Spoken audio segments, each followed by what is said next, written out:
Thanks everyone for coming here. In the next hour, we'll first start actually with a short overview of what Excite is and how this call process works. And after that, we have plenty of time for questions and answers. So for now, during the presentation, I would like to ask you to keep your questions until we get to the Q&A part. So I'm doing this together with Richard Maat, who is my colleague located here in Utrecht. And we are the coordinators of the transnational access for the Excite project. Now, Excite is a European-funded project, and our main goal is to bring imaging science to researchers that currently do not have access to it. So basically to make our imaging techniques available to you. And we do that by providing free of charge access to our imaging facilities. Now those facilities, they cover a whole range of imaging skills. So we can go from the hand samples down to atomic levels. We can bridge all the scale gaps in between. We have two-dimensional imaging techniques, three-dimensional chemistry, crystallography, etc. The core of Excite is still very much electron and X-ray related techniques. But over the past years, we've been adding to that some complementary techniques, such as atom probe tomography. We have a NanoSIMS facility, atomic force microscopy, laser-induced breakdown spectroscopy, X-ray fractionation, and we have a setup with which we can take the scales even lower, you could say. We can now link up the X-ray systems with the synchrotron facilities, doing in situ 4D experiments. So we have a whole broad range of instrumentation available, and we are also covering quite a broad range of research topics. So our core is very much on earth and environmental materials, so research on those materials, but this can be towards a whole range of topics. So the ones you see on the screen are actually sort of key interest areas from the European Commission. And this is basically what we cater to. So any research that involves earth and environmental materials towards nanotechnology, renewable energy, healthy oceans and waters, linking environmental factors, climate change and Arctic research, they are all eligible under Excite. Like I said before, we are a broad network. We have now 22 institutes affiliated to us from 14 countries. Most of them are in Europe, but we also have our atom probe facility in Australia as part of the Excite network. And in total, we cover 40 different imaging facilities. You can see here with the icons that we have dominance of electron and X-ray techniques, but we also have quite a broad set of complementary techniques. And what we have added are data processing facilities. So we realized that there's quite a high need actually for researchers who have done their research to then subsequently post-process their data. And we provide the facilities and the software for you to do that. The facilities that we offer, they can be accessed under two different modes. The first mode is called physical access, and that actually means that a researcher comes with us with their sample and together with our operators do the analyses. The other mode is what is called remote access, and that's sort of a send-in sample. So you can ship your sample to us, and our operators, they do the analysis for you. Remote access is also the mode under which we operate our data processing. So you access a system, and then with your data set, you can do the reanalysis. So who is our user base? These are numbers from the past two calls that we've had, so call 1 and call 2. We've had in those 180 projects already. In total, actually, in Excite as a whole, we promised to deliver over 1,100 projects. So we're well on the way, but we're clearly not there yet. And you can see that there is quite a broad geographical spread of our users, although you can see there's still many blank pages on the map. So we are clearly, we are trying to reach users from those countries as well, through, for instance, webinars and other promotional events. I have to remove this. So you can see that in terms of the gender balance, we are fairly evenly distributed. And you can see that we are specifically catering towards early careers, and that's actually our key target audience. So we are clearly reaching those. Then let's get to the actual process. So the call process under Excite is organized in the following manners. So we have 4 different phases that each call goes through. We start off with a phase in which the proposal is created and submitted. That phase takes about 6 weeks, more or less. After that, we check if all the eligibility criteria are fulfilled. There's a technical feasibility check done by the facility manager of the facility to which you applied. And there's a scientific review, and all of that is conducted within about 2 months. After that, we inform the applicants who are successful, and the access window opens. So that's actually a window of roughly 6 months in which your access can be scheduled. In that, we invite you to sign an access agreement with the facility that covers details of your access. And the actual access is concluded. And then after you finished your access, within 1 month after concluding that, we ask you to submit a TNA report and start working on publishing your data. I will go through this in more detail, but this is the broad overview.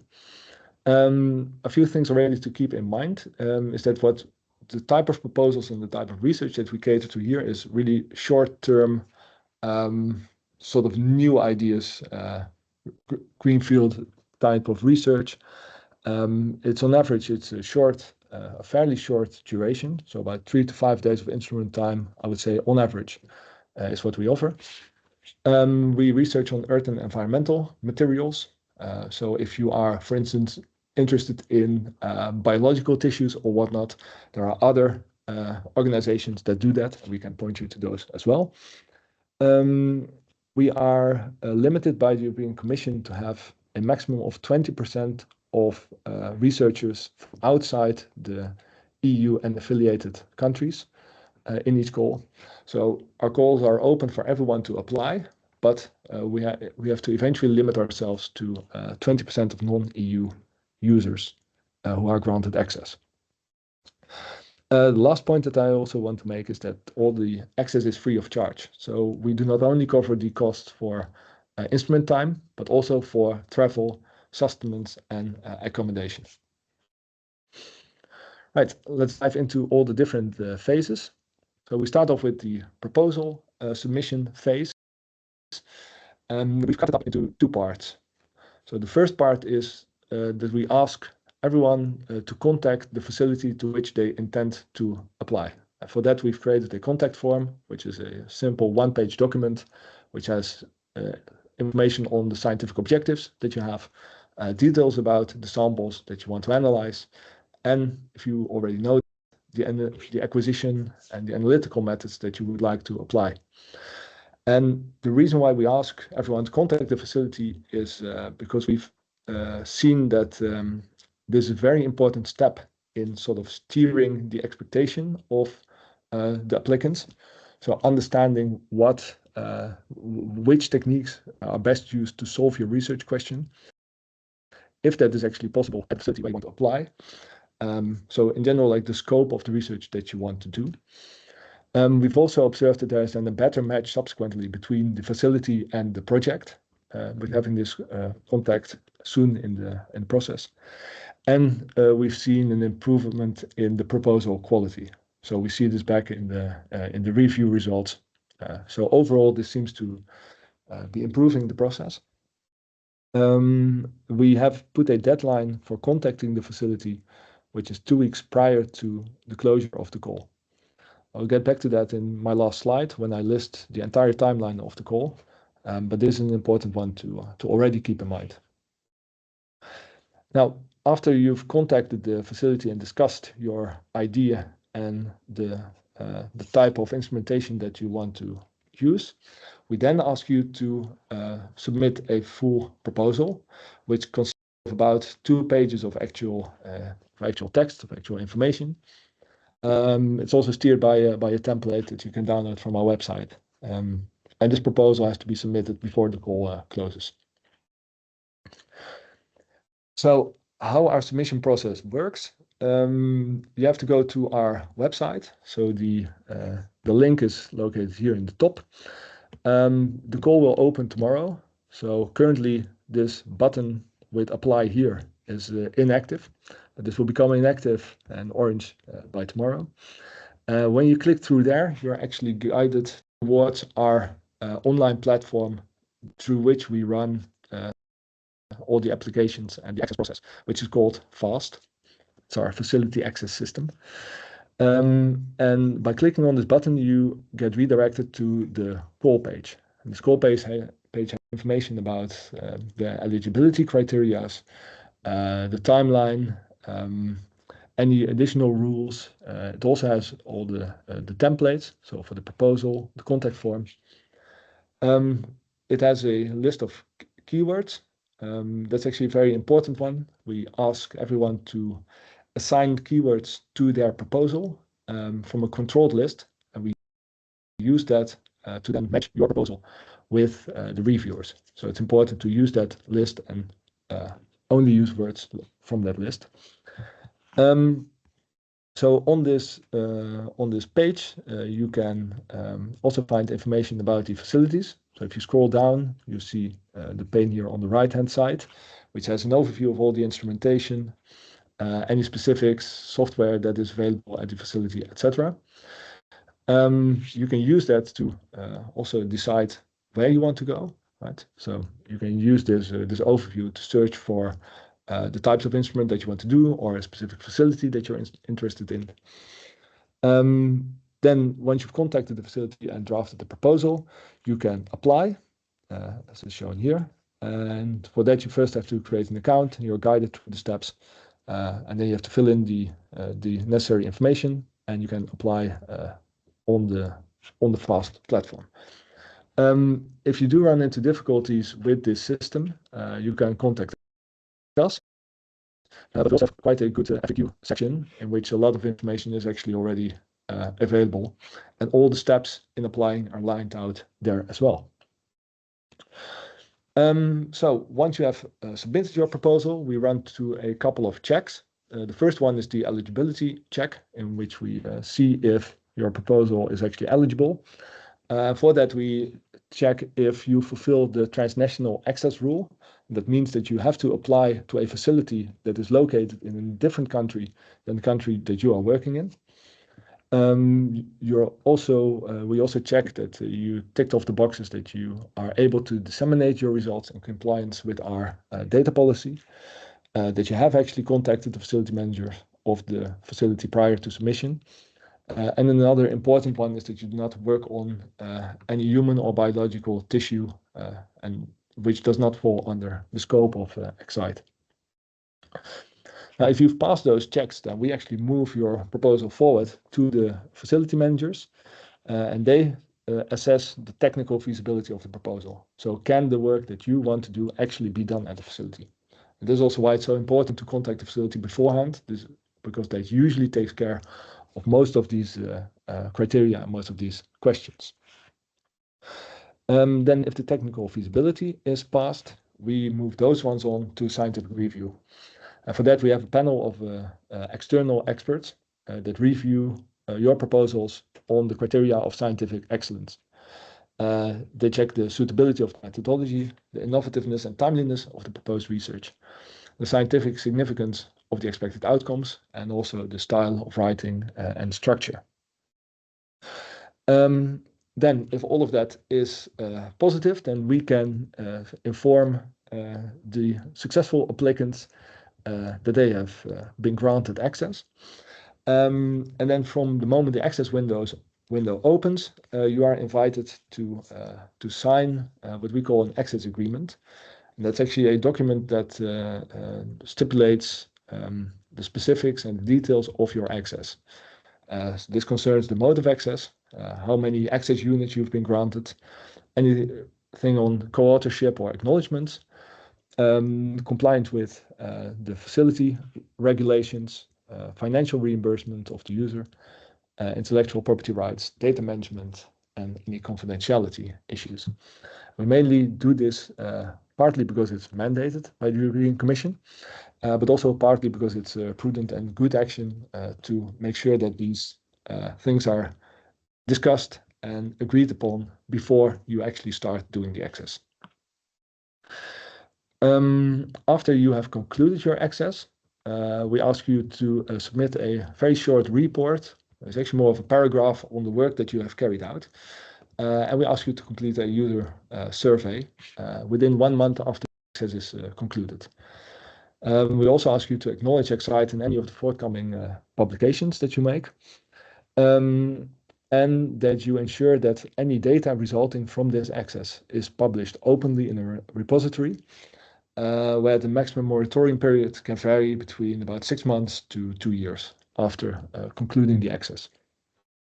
And lastly, it's mandatory that any journal publications coming from this access are made openly available.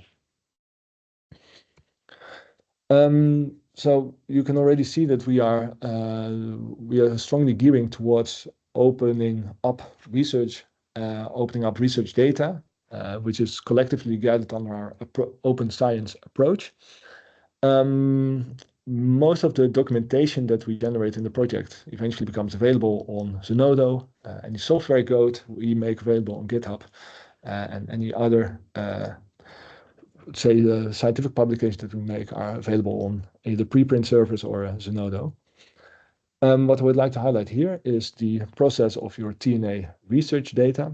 So any transnational access data that gets generated, we ask you to publish that in a manner that's fair, which is findable, accessible, interoperable, and reusable. And for that, we actually offer a data publication pipeline. So this means that we have guidelines on where to publish your data, how to describe your data, and then how to make sure that this becomes as best available and of most use for other researchers. And we have that information on our website as well. So you can go to the FAIR data publication guidelines, and this is continuously being expanded as we also gain more knowledge on this topic.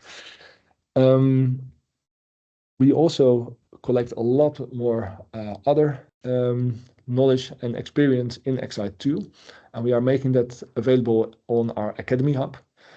This is currently very much still work in progress, but here any reporting, guidelines, videos, webinars will be available in this area. So keep an eye out for this space. Lastly, the timeline of the upcoming call. So with all the deadlines. So if you want to take any screenshot during this presentation, this is probably the time to do so. The call will open tomorrow afternoon. Then also all the documentation becomes available, all the templates, and you can start contacting the facility of your choice. The deadline for doing so is the 14th, so it's about 3.5 weeks that you have time for that. And this deadline is mainly there to actually give the facilities the time to respond to your request, and then for you to subsequently put that into a full proposal. So the full proposal deadline is the 28th of November, and that's actually when the call closes. So after that, we cannot accept more submissions. Then we have about 2 months time to do the whole reviewing loop, and the results of that are then communicated to the applicants on the last day of January. And that also automatically means that our access window opens on the 1st of February and will stay open until the 31st of July. When you have concluded your access, then within 1 month, we ask you to file the reporting. So this is not actually 1 month after the access window closes, but 1 month after your access is concluded.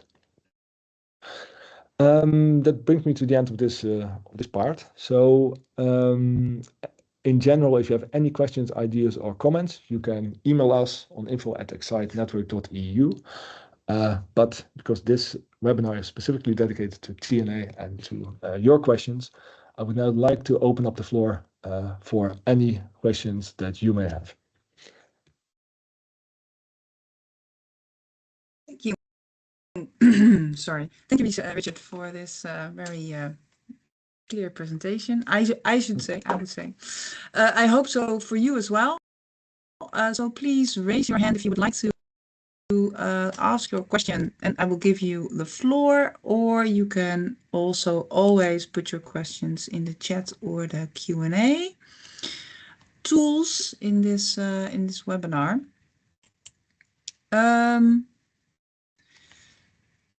So as participants are gearing towards getting their questions ready, I was just wondering, Richard, how that works with the transnational access. So is it possible if you do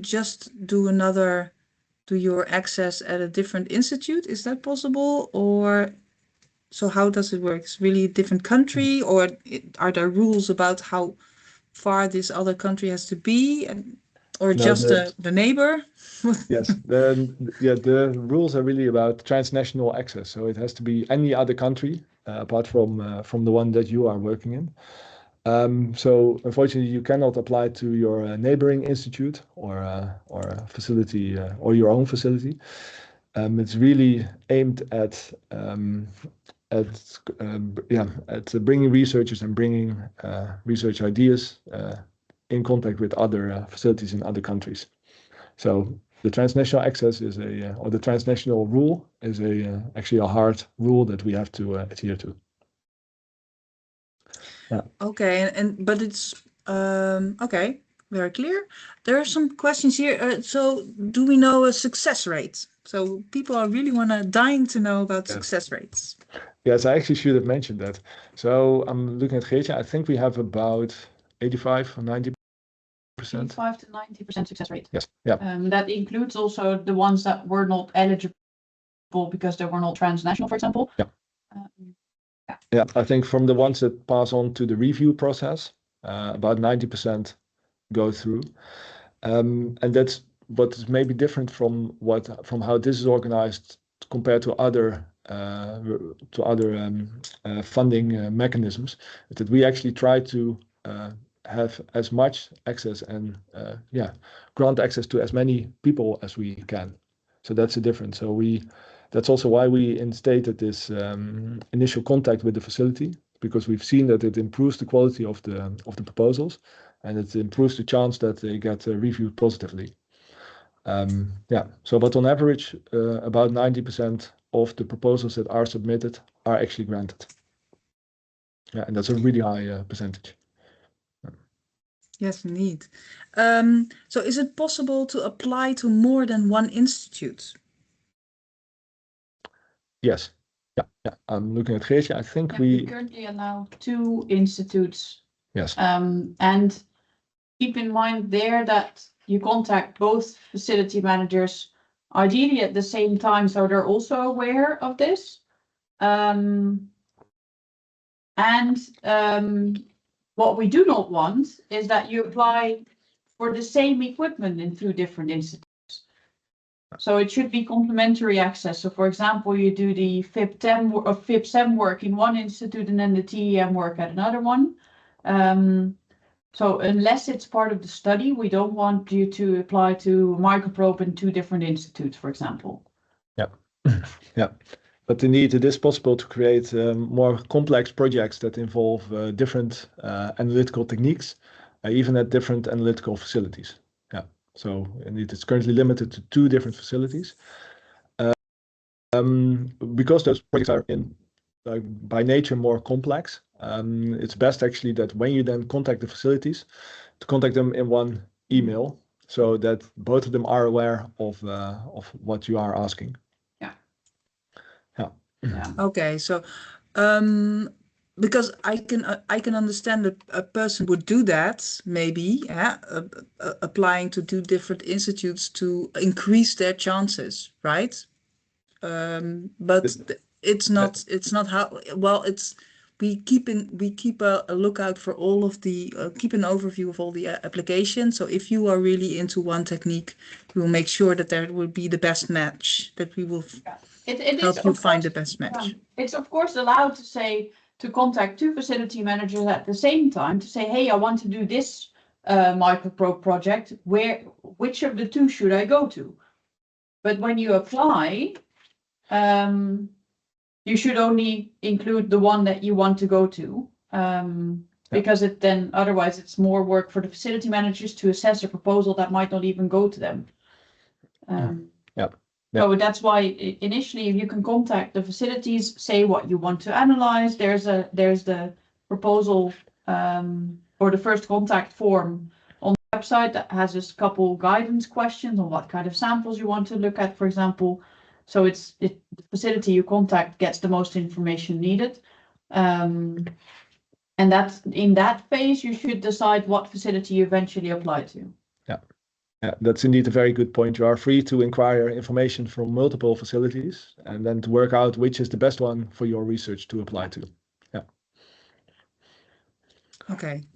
So I see another question here coming in. So how many proposals were granted for in-person versus remote versus hybrid? I think you showed a graph, but some people came in later, so they might not have seen it.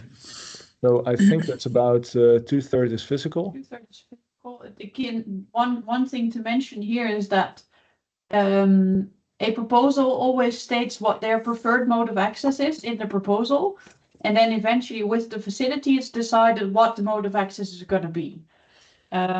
So in some cases, for more flexible scheduling, some facilities would prefer to do things remote, where you send in your samples, whereas others say this type of research should really be carried out in person, so it might be switched from remote to in person. Yeah. Or part of the research can be done in person and part of it remote. For example, in a lot of the FIPS TEM projects, the TEM lamella preparation is done remote, but then the TEM access is done in person. So this is fairly flexible, but currently around 2/3 are done physically in person. Yep. About and then I guess 1/6 hybrid, 1/6 in remote. Yeah. And certainly this division will increase if we do more remote data processing, for example. Yeah, it always seems very inviting to go to a facility in person. In a way that is true, because you can learn from the operator and about the technique. But to actually find a time consecutively on an instrument of like a week or so of continuous measuring time, that's very taxing on the operator, but also on the person visiting. So very often it's actually more convenient to send in a sample and then partly analyze it whenever it's convenient. Also in Excite, we're trying to reduce our environmental footprint, and the easiest way for us to do that is actually to limit our travels. So we are now doing a lot of sessions online already, like we would have traveled in the past. And we're also steering more towards sending in samples and then either digitally interacting with the operator while the analyses are conducted, or just having an operator do the analysis for you. Yeah. And this is also a good thing to discuss with the facility ahead of sending in the samples. If you would really want to go in person to benefit from the expertise of the operator, for example, make sure they know this when preparing the proposal. Yeah, yeah.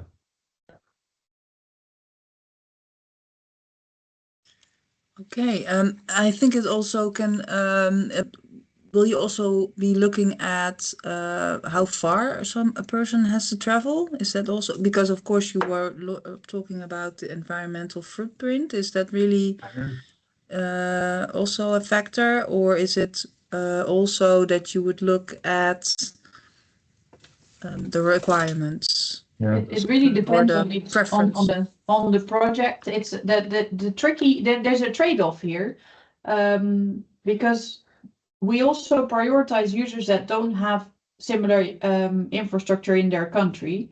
And there's a lot of non-European applicants that might benefit actually from the expertise because they don't have the expertise in their country to actually come in person. But of course, then the travel time is longer. So where possible, we try to reduce the longest travel, of course. But we also try to encourage, for example, users from the European mainland to come by train, if possible. So there's multiple ways to look at this. We try on a case-by-case basis to see what's the best solution. If a user really benefits a lot from coming in person, we would still allow that even if the travel time is very long. Yeah. And I think also we do some. So of course you would say, like, if you're not coming in person, you're missing out on sharing this expertise. But I think there are also, or at least I heard from the network, a couple of people that actually do remote sessions where they actually have a person on the Teams or another medium that you can actually join the operator live while they are doing the measurements. So you're kind of not there, but you are there. Online, and you are enjoying, or you do get that expertise that you and you can still learn a lot from that. So I think that is also moving forward and learning a lot in that sense. I see another question coming in. So where can we find the list of possible facilities? Right. So I think facilities here are not the institutes maybe, but really like the list of, well, maybe explain where we can find both. Yeah, so that will become available on the Excite website. So when we open the call tomorrow, then we also know exactly which partners are participating in this call, with which instruments. So that will be available on the website, from tomorrow. Yeah, and also on the fast call page, there will be. Yeah. So will this be in the shape of like an Excel? Is it in that sense? Like with we're all still of working the out how information? exactly we're going to share this. It will be a list on the fast call page. In previous calls, we had an Excel and a PDF with the whole list, but we're deciding on what the exact form will be this time. Yeah. You can already currently look on the website on the what partners are there and what their facilities are, but the exact list of who's participating will be made available tomorrow, and it will likely be most of the institutes. Yeah. Yes, and I think it also so that really also on the website you can find which institutes are doing what techniques, but that of course doesn't detail all of the details, like not which instruments exactly and what they can do in terms of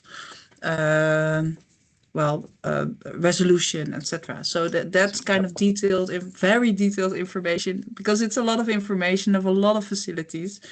Is shared soon. Yeah, tomorrow. Okay. So by the looks of things, we are out of questions from the audience. So please, if you have any questions, post them in either chat or the Q&A, or raise your hand. And well, otherwise, are there? So maybe I have a question for you, because you've been doing it for this TNA coordination for quite a while now. So what are the frequently asked questions in this case?